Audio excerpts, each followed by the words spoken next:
Welcome to the Deep Dive. This is where we take sources you send us and, well, we pull out the key insights so you can get up to speed quickly. And today we've got a really fascinating personal account.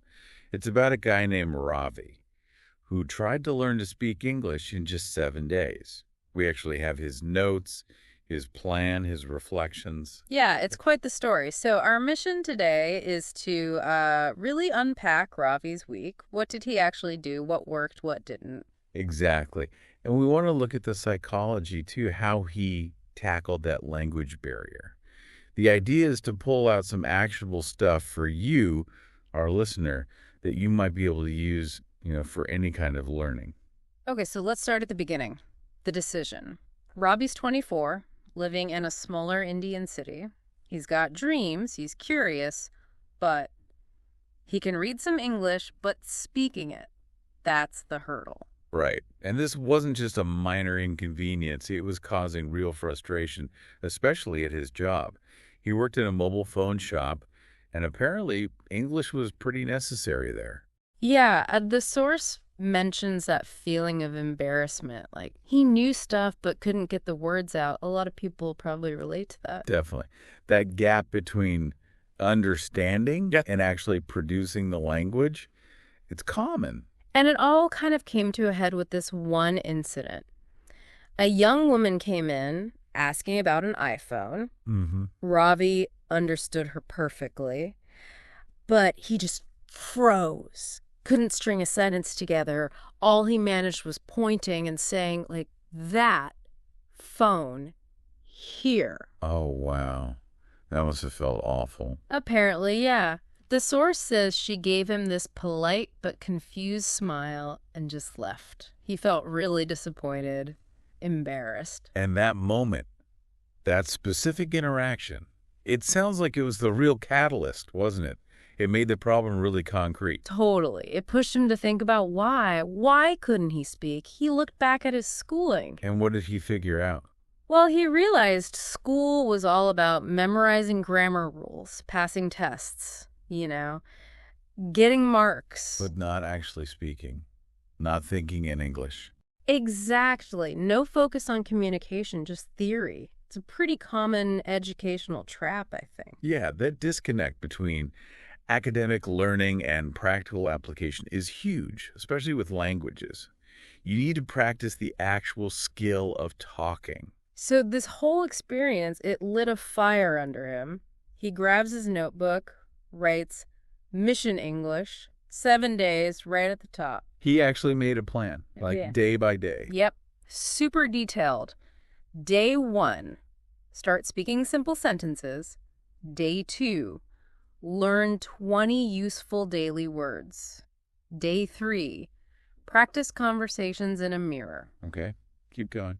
Day 4, listen and repeat English stories. Day 5, talk to one stranger in English. Day 6, record himself speaking and review it. And day 7, make a 2-minute video in English. Wow, that's quite structured for a 7-day sprint. Breaking it down like that makes it seem less daunting, though. Yeah, it's smart. Small, manageable steps instead of just learning English. Every day has a clear goal. That's key for sticking with something, right? Having those achievable targets. And there's this moment described where his whole mindset just shifts. He goes from being scared and embarrassed to, well, the source says he whispered to himself, I will speak English. This time, I won't stop. That internal commitment, that's huge, especially for something like language learning, where you're going to feel awkward and make mistakes. You need that resolve. So day 1 arrives. He actually does it, stands in front of the mirror. Talking to himself. Yeah, saying things like, hello, my name is Ravi. I'm learning English. I want to speak clearly. I can do it. Basic stuff, but just getting the mouth moving, Making it real. Hearing the words. And then at work, he forces himself. Greets a customer. Good morning, sir. How can I help you? Small step, big barrier broken. Even those tiny first steps build momentum, don't they? Yeah. Proving to yourself you can actually do it, even if you're scared. His journal entry for day 1 sums it up. Today, I spoke English. I was scared, but I did it. Tomorrow, I will do more. Love that. Simple, honest, and forward-looking. Okay, so day 2, 20 words. Exactly. Day 2, 20 words that change everything, as the source puts it. He decided, smartly I think, not to go for difficult vocabulary. Instead, he focused on 20 really useful words, words he actually needed every day. Like what? What kind of words? Things for work, phone, name, number, price, work, help. Things from home or general life. Today, tomorrow, morning, evening, water, food, friend, and action words. Call, talk, come, go by, sell. Okay, yeah, really practical, high-frequency stuff, not abstract grammar words. Right. Focusing on what helps you communicate right now, that's a great strategy for beginners. Maximum impact for the effort. It makes total sense. You identify your immediate needs and learn the language for those first. And he didn't just memorize the list. He started making tiny sentences with each word, like phone. This is my phone. Putting them into context immediately, even a simple context. Yeah, helps it stick, right? And builds that basic sentence structure muscle. He said it really boosted his confidence, just doing that. I bet. It's active learning, not just passive memorization. You're actually doing something with the words. He also used his phone's voice recorder, recorded himself saying these sentences. Ooh. Listening back to yourself, that can be enlightening and maybe a bit cringy at first. Probably. But the source says it was powerful. Hearing his own voice speaking English, maybe for the first time with intention like that. Yeah, that's a big step. Good for catching pronunciation issues, but also just getting used to the sound of yourself in a new language. Reduces the weirdness factor over time. Then, at work on day 2, he sets himself a challenge.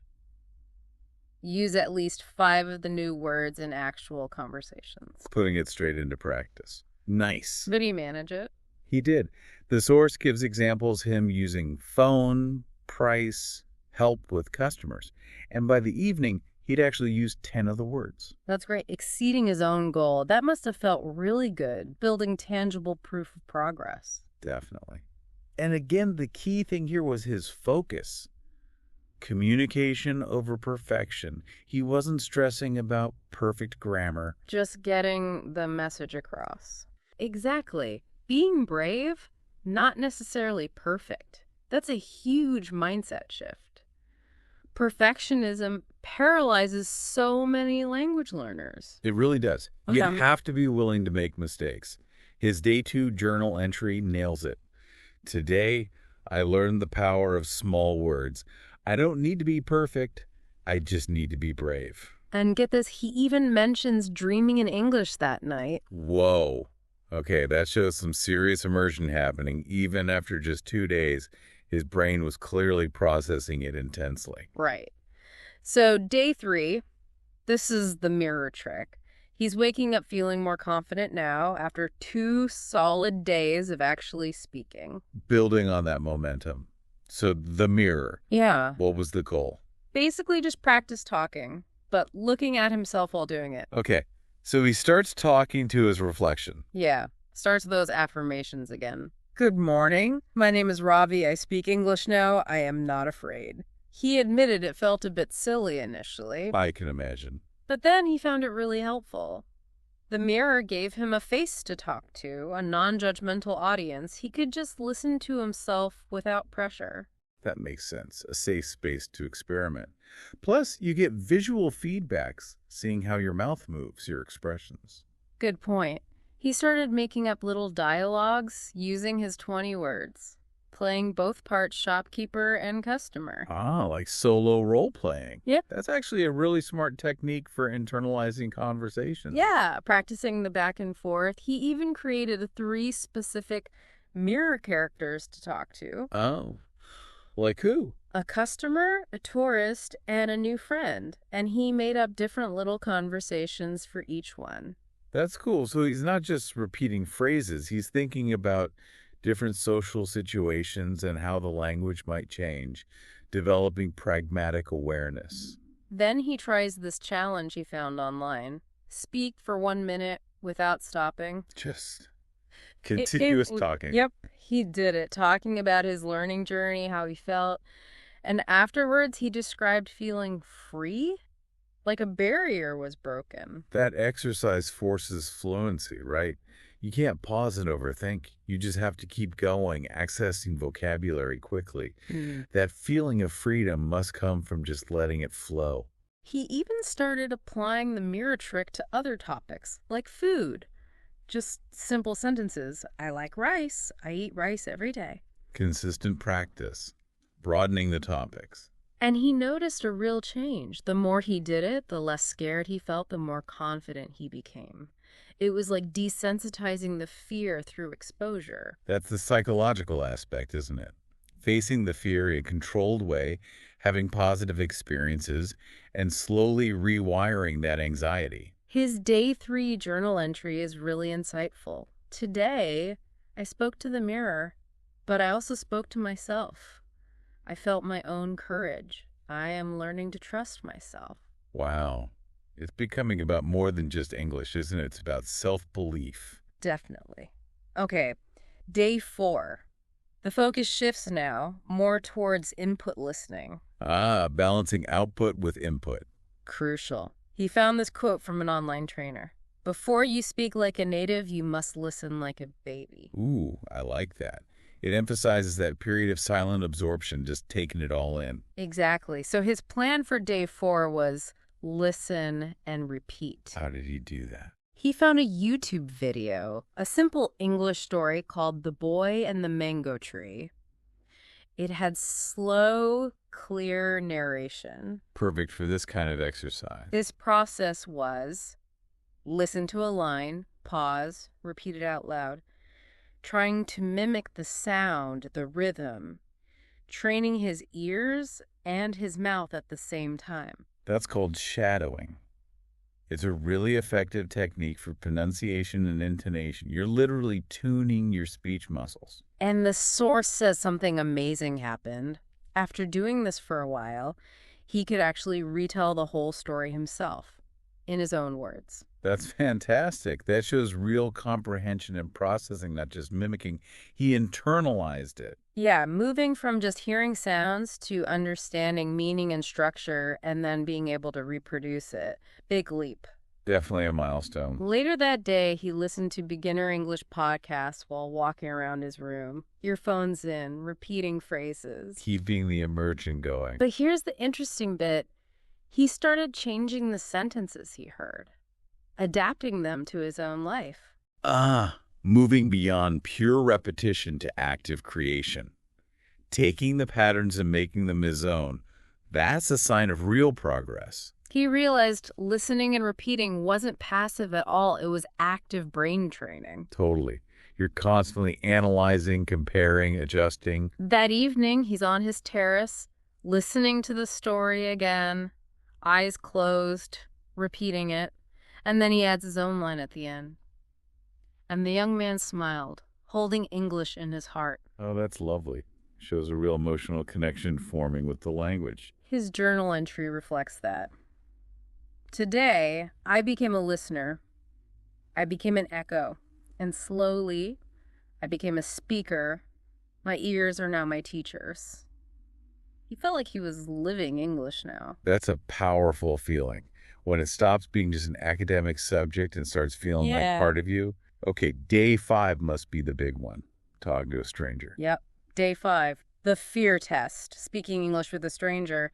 The source stresses how vital this is. Real people. Real situations. Mistakes and all. Absolutely. You can practice in mirrors all day, but nothing beats the real thing for building true communicative competence. It's unpredictable. So Ravi just goes for it. Walks down a busy street, spots a cafe, decides he's going to order coffee in English. He's nervous, psyching himself up. Takes courage. How did it go? First interaction was simple. he ordered, said thank you, then asked, "What time do you close today?" Okay, functional, practical. The barista answered normally, and Ravi felt this rush of accomplishment. A small win, but huge for him. Those little successes are like fuel. They prove the fear is often worse than the reality. Then something more spontaneous happened. He saw an older man struggling with a suitcase. On impulse, Ravi went up and said, "Excuse me, do you need help with your suitcase?" Wow. Using English to actually connect and offer help. That's brilliant. The man was grateful, said yes. Turns out he was from the U.S. there for work. They had a short chat. Ravi even mentioned wanting to visit the States someday. That's much more than just a transaction. That's a genuine human interaction facilitated by English. That must have felt amazing for Ravi. Totally. The source points out he knew his English wasn't perfect, but that didn't matter as much as the fact that he'd connected with someone. Shifting the focus from accuracy to connection, that's a healthy perspective for a learner. His Day 5 journal. Today, I spoke to a stranger. I felt nervous, but I didn't stop. I made mistakes, but I didn't care. I was proud. I connected. And then he adds this thought, fear won't stop me anymore. That's a breakthrough moment right there. Conquering that specific fear. Okay, nearly there. Day 6. Day 6 is about becoming his own coach. The strategy, recording himself speaking, then listening back to review and improve. Self-assessment. Very powerful. Gives you that objective feedback loop. His first recording is a 2-minute ramble about himself, his week. He admits listening back was uncomfortable at first. Yeah, most people hate hearing their own voice initially. But he pushed through, and he made notes, good and bad. What did he notice?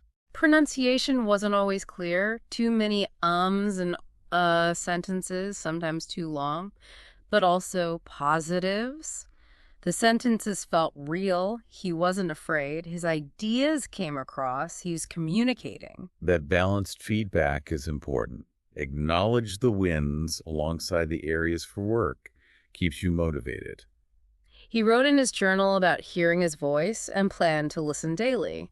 Then he did a second recording, pretending to talk to a friend, sharing his progress. How did that one sound? Better. He heard improvement. More flow, sounded more natural. He felt more confident listening to that one. Progress. Tangible progress. He still made notes for improvement, though. Slow down, cut the ums, practice new words. He was actively teaching himself. That's the goal, isn't it? Becoming an autonomous learner. Identifying your own weaknesses and working on them. He got into this habit. Record in the evening, review, identify focus areas. By the end of day 6, he felt his voice was stronger, clearer. He wasn't just thinking about English, he was living it. Love that phrase. It captures the shift. His journal entry. Today, I became my own coach. I just need to listen to myself and keep going. Fantastic self-awareness. Okay, the final day. Day 7. The video challenge. The final challenge. Recording a 2-minute video of himself speaking English. Proof of the week's work. Upping the ante with video adds another layer of self-consciousness for many people. He prepared, though. Sat with his notebook, thought about what to say, where he started, what he learned, what he was proud of. Planning the content. Smart. He practiced it out loud first, then set up his phone, hit record, and just spoke. 2 minutes. Confidently, no real hesitations. Wow.